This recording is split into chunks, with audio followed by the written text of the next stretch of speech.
You never have flat tires with track skid steers, but apparently you do get them derailed. The tracks come off. It's probably because I was wearing a Kubota shirt operating a GCB. It just gave me the you-know-what. You may ask what I'm doing. Well, I'm driving a tractor down the freeway. None other than a Claas Xerion 5000. We're going to our Skagit County store from Wacom. The only nice way to take is via I-5. So cars can pass you. It's a wide tractor. Goes 31 miles an hour. Pretty awesome, but there's a cop. You may ask, how comfortable is it driving a Xerion down the freeway? Well, it's pretty comfy. Can't complain. One hand driving, one hand on the phone recording here. Not bad. 31 point, something. And then we are at averaging 12 gallons an hour, which we're in power mode, I believe. We got a lot of weight on this, almost to the max. Got a bunch of deck weights on behind me. We're going down to Skagit to pull a chisel plow and do a fuel consumption test. So sometimes the best way to get stuff down there is to drive it on the freeway versus putting it on a truck, especially when they go this fast. It's kind of a wash, time savings wise, and yeah, and you get a lot of funny looks. Well, you may ask, why was I driving that tractor right there down the freeway this morning? Well, it was to hook up to this attachment, give it a try, see how it pulls. It's a chisel plow, 24-footer. Believe it or not, it pulls hard. It's at 10-inch depth right now, but this is really packed potato ground that was just harvested not too long ago, but lots of hard pack here, so it pulls hard. But we were pulling that thing at 6 miles an hour at 10 inches of depth, burning about anywhere from 19 gallons an hour to 23, depending on what mode we had it in. It has an eco mode. We almost probably could get it to 17, but it probably won't go 6 miles an hour, maybe more in that 5.5 range. But that's why I was driving down the freeway this morning, and we are in Skagit County. Beautiful. It's a beautiful little valley here. It nestles in between two mountains. Pretty picturesque. Nice view out my front yard.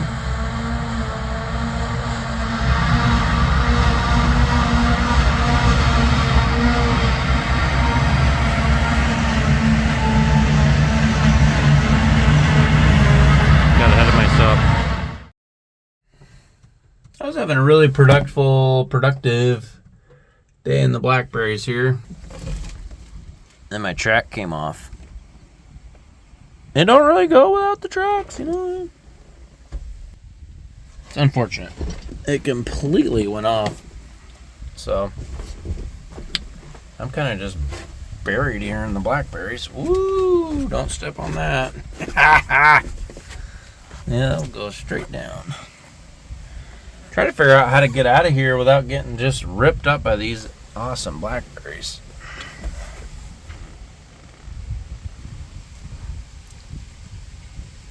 Oh man, I was having a really good day, I ain't gonna lie. It was mowing good, making new trails. Hooked up the Kubota SC4072 to it.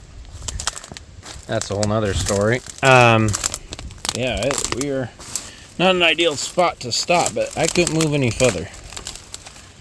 Oh, we got problems here. Yep, that's probably why. Bunch of wood there. Yeah, she came off. She came off good. Just not the best spot. So, wow. I think we're gonna get the excavator, pull it out the spot it's in, because that's impossible to do it there. Yeah, we're right by the road, luckily. Just cut a new trail right through here, and probably a stick got up in there. I probably didn't have the track tension just perfect. Just pull it off, but we got a beautiful place to hook the chain to yank it out. You never have flat tires with track skid steers, but apparently you do get them derailed. The tracks come off. It's probably because I was wearing a Kubota shirt operating a JCB. It just gave me the you-know-what. Anyways, we are seeking help now.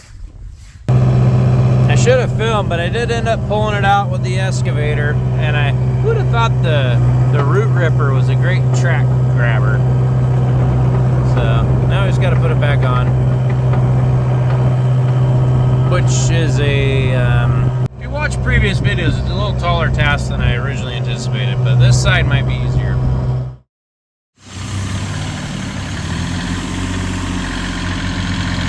You look cute on that. It's just a baby tractor. Jaden, doesn't he look cute? Very cute on that. Very cute. Very cute classic.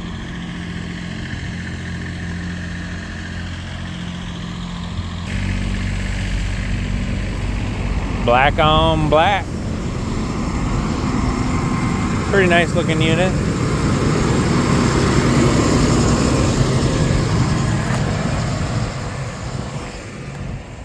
All sorts of fun stuff here. Wake up in the morning, they're not chopping corn, they're chopping canes.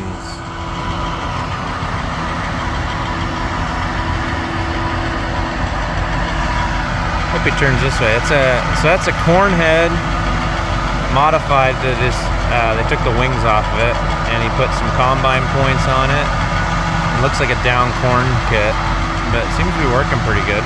Yeah, good, he's turning this way so we can get a good look at it. Yeah, it looks like an RU 450. Actually, no, that's probably a...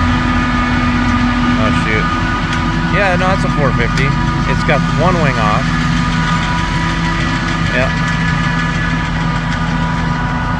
Interesting. He's backing up. He's going to take another row. So this raspberry field next to us here was getting old. So they take them out every so often and they'll plant a new variety. But to take out the canes, it's never been an easy task. So this is kind of a, I think they've been working on this for the last couple of years, trying to figure out how to get a chopper to do it. As you can see it sucks in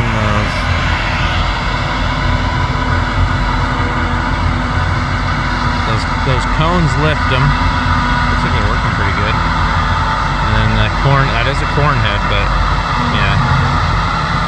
And then they're just blowing them on the ground. They're not harvesting it, just to shred them so they could till this up and put new crop in. Something you don't see every day. Woo woo! It actually runs, but we don't want to wreck our asphalt. So we're forklifting it to wash it. It's almost touching. Is it? Do you need more weight on the back? Probably. I don't have a whole lot of steering. Does that brake steer?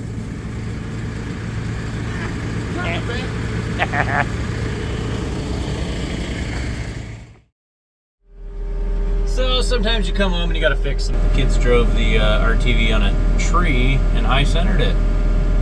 So, and the skid steer just gave a little push.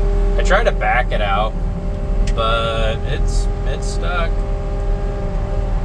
Just gonna give a little push on the bumper. I felt like this is a good tool for that because it kind of sticks out on the side and doesn't have a center. And we should be free now.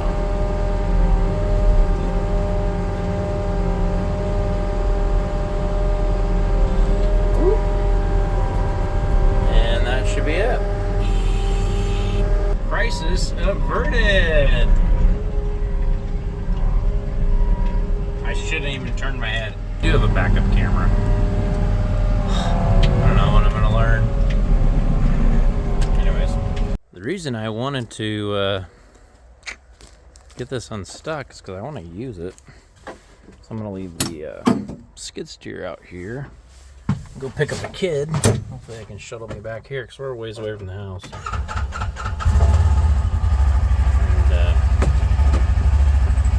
yeah, in the wild woods. I can see how that could get, sneak up on you. It wasn't really, who knows, maybe I've done it before myself. It's a beautiful sunset coming out of the woods here. There's the willow tree we didn't tear down. Kind of a cool view. Got the sun shining on it. There's my house.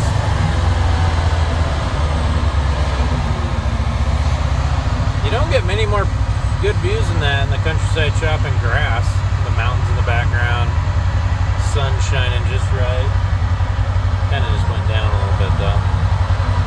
That's pretty. Mike Gunkman, credit for the chopping. But anyways, the nice thing too, when they cut the grass, you can kind of drive on it right after because it doesn't hurt it.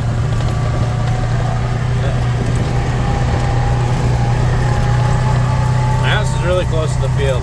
The house is a work in progress. We're gonna pretty much, it's gonna look a lot different in a little bit. We're waiting for permits. Permits. The pulling tractor's leaving. Today's the day. It's gonna get loaded on a truck. It's actually going to Iowa, of all places. They need a little V8 power, but need a little charge on the battery before it leaves. It's gonna get loaded up. All loaded up.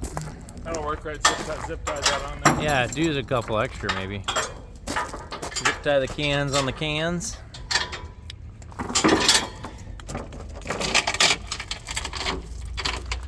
Oh, that's a hot rod.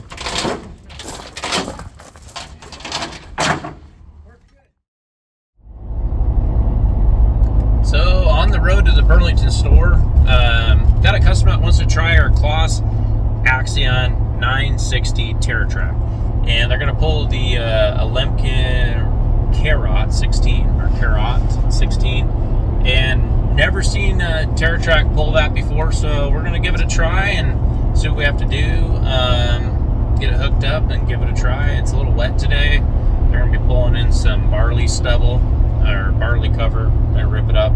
But anyways, we're going to give it a try. Take a peek. Got the Carrot 9 Lemken on the Axion 960 demo here. Pulling it pretty good. Customer's worried about fuel consumption, so that's the thing we're focusing on here. Pulling at 6 miles an hour, about 19 to 20 gallons an hour. If you go, that's in power mode. If you go to eco mode, it drops it down about a mile an hour, but you're burning about 16, 17 gallons per hour, which is what they wanted to see.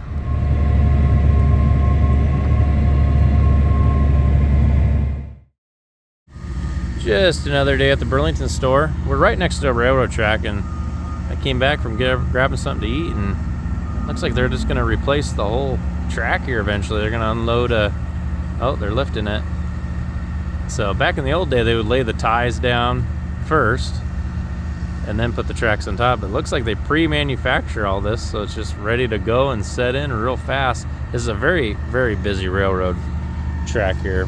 Many trains a day go by it, so I imagine downtime is very, very critical to keep that at a minimum. Looks like they need to center that pickup point a little bit. A little heavy on the back end. So I imagine they're gonna have to, maybe they can't. Who knows? That's a cool unit though. It looks like it's a crane and train all in one. Yeah, they could use a better excavator, but you know, hey, can't control everything. It's a beautiful day, way too beautiful to be sitting in an office. So I'm to be 427 for a ride.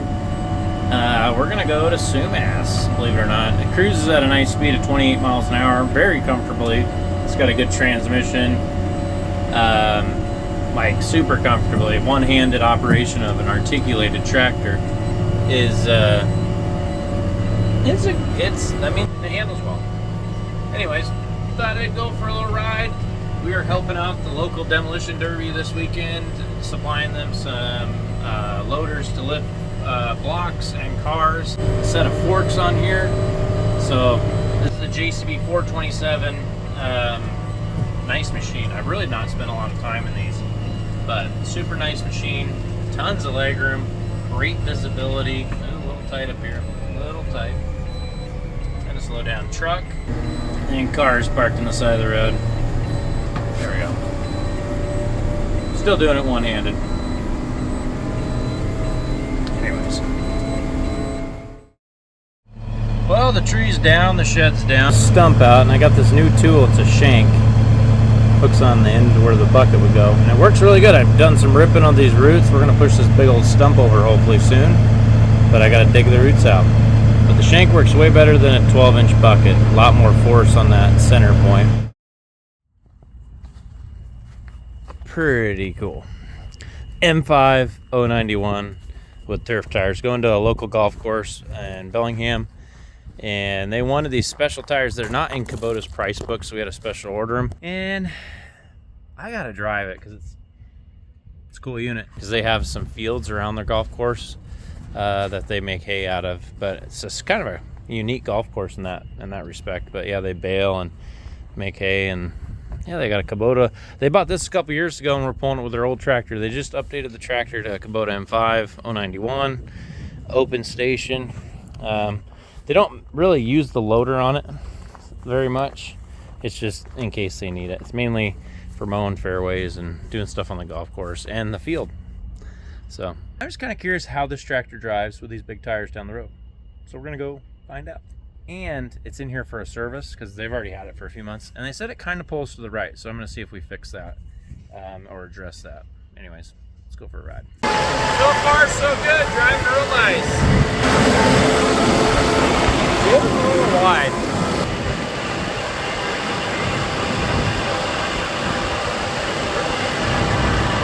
That just fits down the road just right.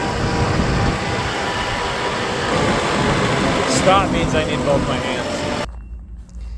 It does pull slightly left, so we're gonna take a look at it. I just want to make sure we got it right before we brought it back to the customer. Yeah, fun little tractor to drive. Awesome tire combo. If you're interested in this, this isn't in a Kubota manual. This is a special custom order, and it took some time to find, but now that we got it, it's like, why doesn't Kubota offer this combo for a golf course? It's a very nice floater combo. Anyways, pretty cool.